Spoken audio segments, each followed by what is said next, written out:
Scam artists tend to be equal opportunity grifters. They don't really care if you're a man, woman, or Martian. Grifters gonna grift. But certain products and promises are naturally targeted toward men. These typically exploit an inherent male urge to look, act, or feel classically masculine. After all, most men, regardless of creed, have wondered what it would be like to be taller and stronger and have a deeper voice and better hairline and wider jaw. Even if you know this stuff doesn't matter very much in our modern world, it's still desirable on some primal level. Now, marketers know this, and in the same way that they exploit many women's desire for a smaller waist and blemish-free skin, they hit men right where it hurts, in the balls. Just kidding, they hit us in that hardwired, status-seeking node of our prefrontal cortex. They sling their libido pills, their testosterone boosters, their six-pack ab programs, decade after decade. And like the hairless apes we are, we fall for it again and again, blowing our hard-earned money on these worthless products. Let's get specific. Here are 8 scammy products that men should avoid. Number 1, jaw exercise devices. Back in 2019, something called mewing became popular on social media. Videos showing guys how to get a wider jaw by holding their tongue in a certain position for an extended period of time started going viral. These were mostly made by men who already had a square jaw due to genetics. But this practice of mewing goes way back to this sketchy Brit named John Mew. He was a controversial orthodontist who was critical of mainstream methods. His son Michael Mew picked up where his father left off, and he really popularized this idea that you could use natural oral posturing to affect the shape of your face and cure all sorts of ailments like sleep apnea and sinusitis. Michael ended up being expelled from the British Orthodontic Society, but it was too late. A bunch of online business bros capitalized on this popularity of mewing and created a bunch of jaw exercise devices that supposedly would give you the same benefits: a stronger, wider jawline and a more youthful, masculine-looking face. These are basically overpriced chew toys that you squeeze between your teeth repeatedly until you get that coveted Giga Chad jawline that ladies simply can't resist. Well, that's the theory, at least. In practice, according to, science, these jaw exercise devices, and that includes chewing gum, will not change the shape of your face or cure sleep apnea. And excessive chewing beyond what we normally do, like eating and talking, can be risky. Using these jaw exercise devices could lead to headaches, jaw pain, and dental problems. If you really want your jawline to be more pronounced, there's only one thing you can do: lose weight. It's just like with abs. Your six-pack is made in the kitchen, not the gym. When you lose weight, your body fat percentage shrinks, so fat disappears all over your body, including on your face. When you burn this fat, your muscles and bones become more visible, so your jaw becomes more pronounced. And on guys, this tends to look traditionally more masculine. It would be nice if there was some sort of shortcut to get this look, but the truth is, jaw exercise devices, and especially mewing, are not it. Pheromone Cologne. Fellas, what if I told you that there was a cologne that contained special chemicals that contained no scent, but that could be subconsciously detected by women? And once detected, these primal compounds will kick even the most prudish woman's romantic desire for you into animalistic overdrive. Well, I'd be lying, because while pheromones can affect behavior in some animal species, there's no proof that this happens in humans. We're not even sure if humans can detect pheromones or if they produce them at all. Of course, we have a strong sense of smell and we remember what we smell. Certain scents can elicit real emotional responses. We've all experienced how a smell can transport you back to a different time or place. But these smells are not pheromones, so including synthetic pheromones in a cologne doesn't make any sense. Wearing a pleasant smelling cologne can, of course, be attractive. I mean, who doesn't like a man who smells good? And I recommend wearing a cologne for its scent, not its hidden dubious ingredients. I have tried this one brand of Pheromone Cologne. Disclosure, they sent me this for free. They wanted to do a sponsorship. Of course, I said no because it doesn't work and it's bogus and I don't like the way it smells. But I did test it out. Wearing it, I didn't notice that random women were kicking off their heels and chasing after my car, at least any more than usual. And it really doesn't smell good. Maybe it's the synthetic pheromones, maybe it's just a bad fragrance. Plus, this brand has the cringiest marketing that I've seen in a long time. Bottom line, don't waste your money on Pheromone Cologne. Hair growth helmets. Red light therapy isn't totally bogus. There's some scientific evidence supporting a potential use case for things like hair growth and wrinkle reduction, but the idea that a bald guy can buy a $400 laser helmet off of Amazon and get his hair back, that's insane. And the companies selling these hair regrowth caps are wildly overstating how well their products work. First of all, red light therapy or laser therapy cannot make hair grow where it isn't already growing. So this isn't for bald people. This is for people with pattern hair loss or thinning hair. Second, the vast majority of consumer red light devices, the kind that you can buy at home, are not FDA approved. And they are way underpowered compared to the medical grade devices that you'll find at commercial clinics. Just look at the number of diodes on this custom built medical grade device versus this popular at home device that anybody can buy. Side note, the brand that makes that at home device is called iRestore. They've reached out to me several times about sponsoring the channel. I've seen them sponsoring other similar channels. I offered to test drive their product for 3 months so I could evaluate it. They haven't taken me up on that offer. Another big problem with red light therapy is to see any results, you have to do it for several hours a week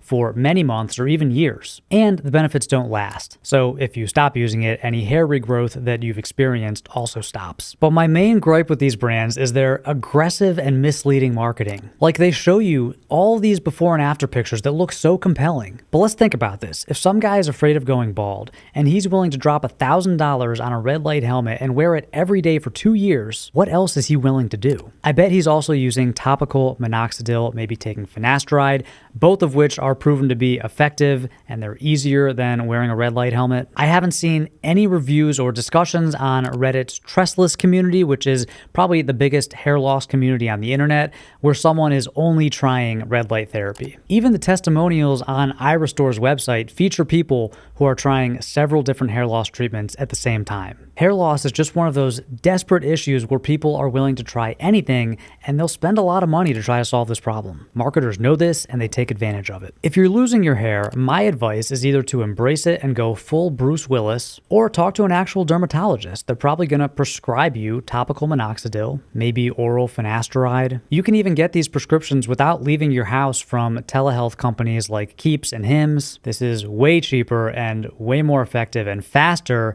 than gambling on these red light devices. Supplements. The vast majority of supplements don't work. For the handful that do work, most people don't need them. These are supplements, after all. They're meant to supplement your diet to make up for a specific deficiency. Supplements should never replace healthy food, sleep, sunlight, and exercise. Still, the supplement industry has been booming for decades now. Thousands of companies are making billions of dollars on what is essentially modern-day snake oil. For example, the entire category of testosterone boosters is baloney. That's why on the bottle, it'll never say anything specific and definitive like, this will increase your testosterone. Instead, it's always something vague like, designed to enhance vitality. That literally means nothing, which is why they can say it without getting sued. And there's always that disclaimer on the back, these statements have not been evaluated by the Food and Drug Administration. This product is not intended to diagnose, treat, cure, or prevent any disease. But if it actually did increase your testosterone, then it would help treat or prevent disease, right? So which is it? Because the bottle says both. Same goes for other categories like cognitive support. And yes, I've tested some popular options like Onnit's Alpha Brain. It did nothing for me. Look at my face. Does it look like I have increased vitality right now?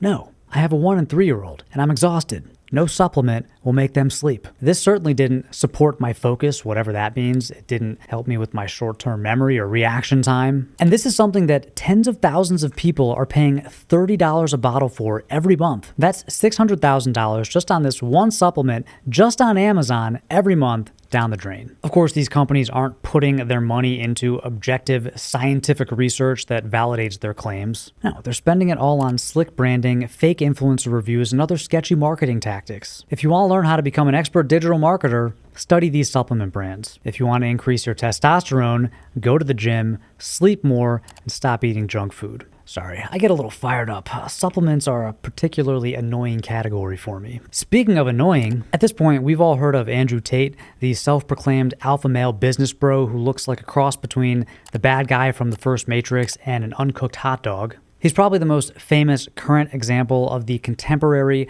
online grifter who preys on young men who lack prospects and confidence. This slimy rat, who looks like the love child of Pitbull and a pencil eraser, built Hustlers University. It was a depressingly successful online community that promised to help young men get rich and get laid. Of course, it was nonsense. Tate, who looks like the illegitimate child of Joe Rogan and Gollum, had nothing valuable to teach.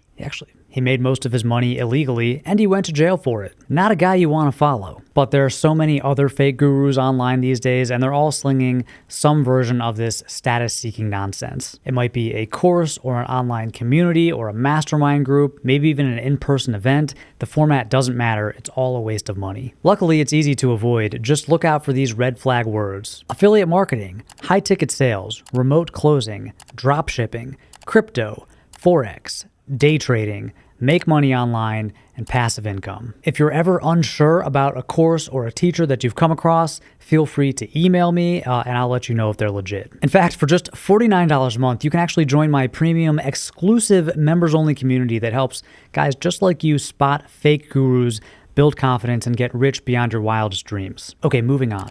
Dude wipes. I'll admit, whoever came up with this brand is brilliant. They took baby wipes, soaked them in Axe body spray, changed the branding, and doubled the price. And it worked! This brand has attracted celebrity investors like Mark Cuban and major retail partners like Walmart. It supposedly earns over $200 million a year. For baby wipes, dipped in cheap cologne. I'm just as confused as this one Redditor who asked, why do people buy dude wipes when they could save like $12 and get baby wipes? The most upvoted answer is marketing and dumb customers. Yeah. Dude Wipes spends a ton of money on marketing, buying ad space on UFC fighters' trunks, signage at the World Series, and countless viral guerrilla advertising stunts. And this is why, alongside their aggressive, flushable advertising and branding on the package, they also include this much smaller, more discreet disclaimer. They've also paid millions of dollars to settle a class action lawsuit having to do with deceptive marketing around flushability. The truth is, as any plumber will tell you, no wipes should ever be flushed down the toilet. This can clog your toilet, or even worse, it can cause problems downstream for your city's plumbing system. I don't know why Dude Wipes isn't just more honest about this. It kind of seems like they're fine with stretching the truth, to put it gently, in order to increase their bottom line. But even without the deception, these are still just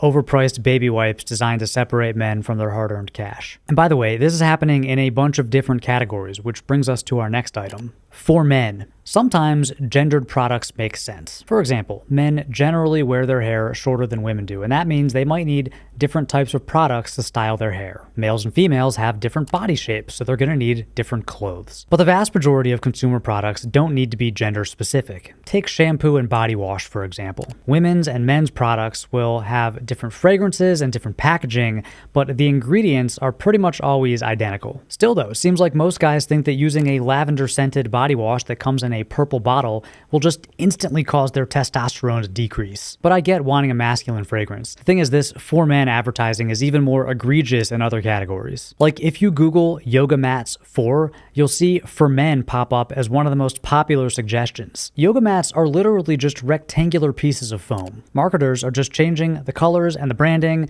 They're often pandering to men with ridiculous product names like Manflow or Manduka or Gorilla Mat. You'll also notice that these can be more expensive than non-gendered versions. Ain't cheap being manly these days. But the most ridiculous example that I've seen of this sort of gendered marketing, at least lately, is Brosé. This is a quality drink aimed at men that isn't beer or spirits. The fact that this exists and that people buy it is proof that the concept of fragile masculinity holds at least some water. And I get it, especially in the US, white, blush, or sparkling wine is considered feminine, while red wine, beer, or whiskey is more masculine. Anyone who's worked at a bar or restaurant knows that men rarely order a glass of Chardonnay, even if they prefer the taste. But for some reason, red wine is okay. This is due to decades of marketing and social norms. It's complicated, but also ridiculous. Personally, I would feel downright silly ordering a glass of Brosé. It's like, not only do I secretly want this supposedly feminine drink, but I'm too insecure to order it. So please change the name and make it more expensive first. It's insane. For me, when I do drink wine, I actually prefer white wine, and I will order a glass of Chardonnay at the bar. I don't care what people think. Okay, last item on our list, new and not improved. There's this whole segment of new and supposedly improved products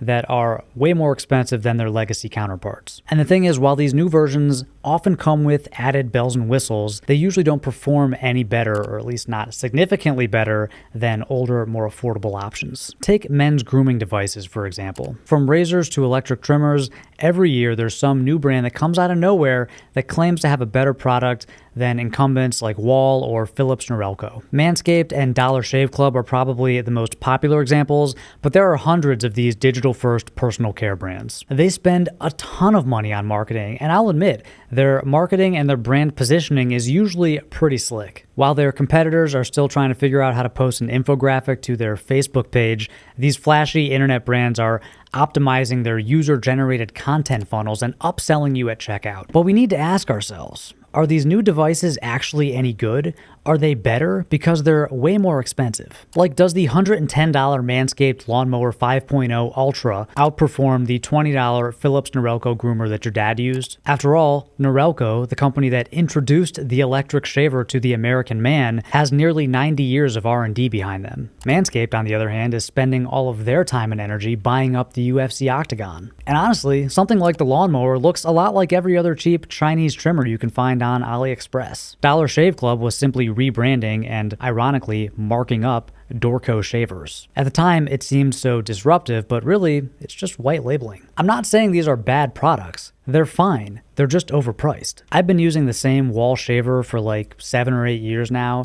It still works just fine. I replace the blades as needed. I've tried other brands like Brio and Manscaped and Meridian, and they don't work any better. In conclusion, this is just a small sampling of the opportunistic, often greedy brands that prey on men's insecurity to sell us stuff that we really don't need. If you like this video, hit that like button and leave a comment, and I'll start working on part 2. Also, what did I miss? Let me know down in the comments section. Thank you for watching. I don't know what to do with my hands now. Look at the mic here. Thank you for watching, and I'll see you in the next one.